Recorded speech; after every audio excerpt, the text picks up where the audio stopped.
How to put on or participate in a hustings.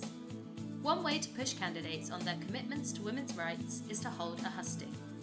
A husting is a panel discussion held in the lead up to an election where a variety of candidates debate topics and answer questions from the audience.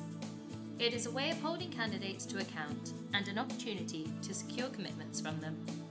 It is also a chance to start forming relationships with those people who might be key decision makers for the next few years. You can hold either an online or in-person husting. There are things to consider for both, including travel, flexibility, and access to technology. You know the women in your community best, and it is important to do whatever works best for you and for them. Where possible, work collaboratively with other local women's organisations.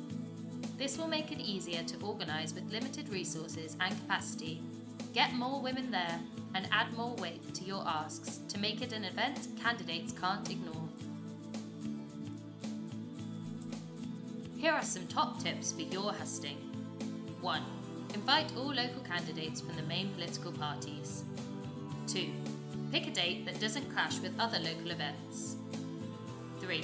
Get your request in early and be as flexible as possible as candidates will be busy. 4. Have a specific focus and aim for the event. For example, it will be about women specifically and will ask all candidates to sign a pledge for a specific ask such as more funding for local specialist women's organisations. 5. Pick a chair who is familiar with the issues and will be able to manage the candidates. Each candidate should have an equal chance to speak and answer questions. 6. Advertise your event where possible and get local media coverage to encourage candidates to take part. 7. Make sure you have prepared some questions in advance and have lots of time for audience questions. Hustings usually last between 90 minutes and 2 hours. 8.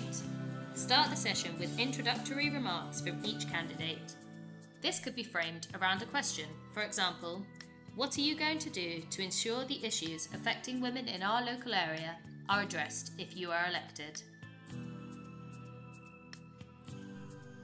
There are some useful questions in the doorstep questions of this pack that you could use as a guide, where the key is to frame the conversation around the issues that are most relevant to the women you are working with. Remember, charities cannot endorse a specific candidate or party, but you can comment on manifesto pledges and promises made by candidates.